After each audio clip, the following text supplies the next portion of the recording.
Hey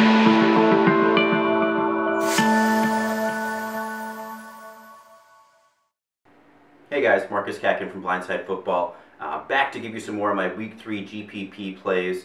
If you've been missing the last couple weeks, you've been missing some pretty great calls. Last week, I recommended guys like Joe Flacco, Steve Smith, Crockett Gilmore, all on the Ravens. All those guys hit big time for me in my GPPs. I also mentioned guys like Sammy Watkins and Richard Rodgers.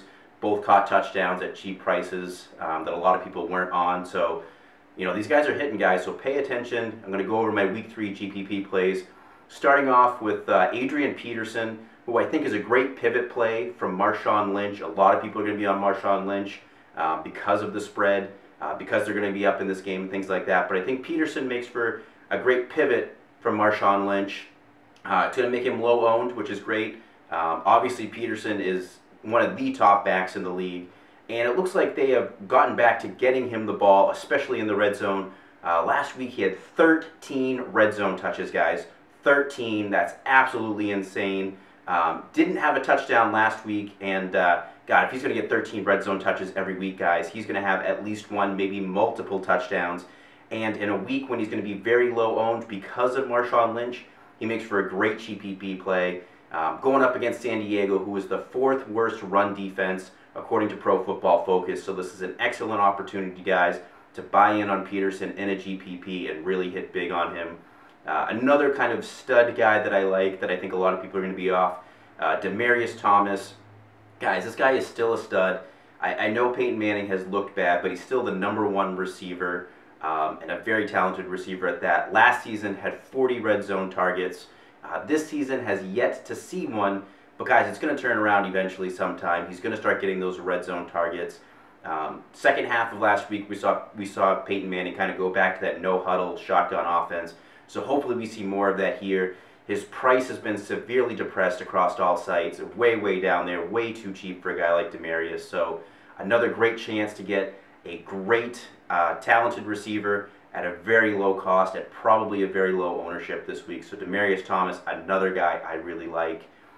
Sticking with the same team, the guy that's going to be probably very, very low owned, that no one is going to be on at a super cheap price, Jordan Norwood, wide receiver for the Broncos. I know a lot of people are scratching their heads right now wondering why I'm talking about Jordan Norwood, but Norwood right now has twice as many red zone targets as any other Broncos player. In fact, twice as many looks. So you take targets and carries combined, twice as many red zone looks for Jordan Norwood than any other Broncos player. For some reason, Peyton Manning is looking to him in the red zone, guys. I don't know if he's just filling that old Wes Welker role, or just that guy that can get that 7 to 10 yard pass like Demaryius Thomas used to do. But for some reason, Peyton Manning is looking to Jordan Norwood, probably close to min salary across all sites, and a guy no one is going to be owned that could hit big for you if he gets 1 or maybe 2 touchdowns this weekend. Another guy that's going to be super low owned, Melvin Gordon. A lot of people obviously going towards his teammate at running back, Danny Woodhead, because of the red zone usage. I think Woodhead is still going to get a majority of the red zone usage, but it's not going to continue the way it is continuing. Eventually, they're going to start giving Melvin Gordon some of those red zone touches. And guys, let's not forget, Melvin Gordon has looked good between the 20s. He's actually broken, I think, a couple of touchdowns now that were called back for various issues, but he's looked good. You know, this week he's going up against the Vikings. Vikings 5th worst against the run, 5th worst run defense, I should say, according to Pro Football Focus. So he has another chance in this one to really break a long one, and that's exactly what you're looking for in GPPs. Guys that can break a long one, have a huge day, going to be low owned. Melvin Gordon, I think, makes for another great GPP play this week. And then a tight end that I'm on, and he's going to be probably across 80% of my GPPs this weekend, Coby Fleener. Everybody else is going to be paying up for Gronkowski and Jimmy Graham this week, who looks like he's in a good situation. But Coby Fleener going really under the radar right now. Dwayne Allen has been ruled out for this game. They have an excellent matchup against the Titans. I think Andrew Luck is going to get back kind of back into his groove in this game and throw some touchdowns. And, without a real red zone presence in Allen, Andre Johnson not looking so good, T.Y. Hilton not really the red zone guy, I think they're going to look more towards Coby Fleener. And Coby Fleener, over the past 2 seasons, when Dwayne Allen has been out, has been scoring 45% more fantasy points when Allen is out. close to min salary across all sites right now. Great GPP play. Well, everybody else is paying up for tight end. I'm paying down for Coby Fleener. This is the week, I think, again, that Andrew Luck turns it around against a poor secondary. And Coby Fleener, I think, the guy that takes advantage of that with at least a touchdown, maybe two. And then, guys, I got a couple of stacks for you that I think are going to go a little bit under the radar. Last week, a great stack was the Blake Bortles, Allen Robinson stack. I think that's going to be another great stack this weekend, as well as the Blake Bortles, Allen Hurns stack. They're going up against the Patriots. This game has a 2-point, they have them as a 2-touchdown dog to the Patriots.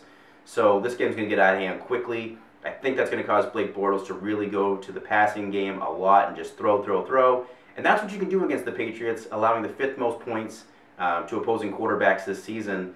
I said it last week and why I recommended Sammy Watkins. Malcolm Butler is not a #1 cornerback, so Allen Robinson or even cheaper Allen Hurns, I think both of them could have great games this week.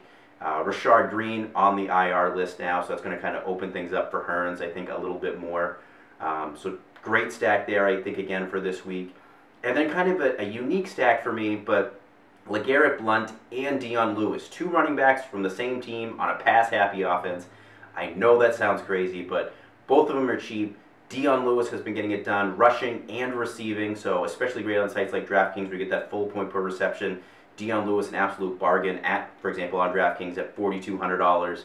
But then LeGarrette Blount, I talked about this. This game is going to get out of hand quickly, guys. So if they're up 2 scores, they're going to grind it out with LeGarrette Blount. LeGarrette Blount, I don't have the exact numbers in front of me, but I think it's something like 80 or 85% of the games that he's been in with the Patriots, he's scored a rushing touchdown.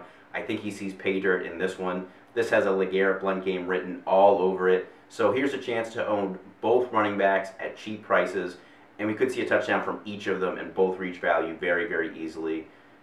So there you have it, guys. I mean, that's my GPP plays this week. A couple of good stacks for you.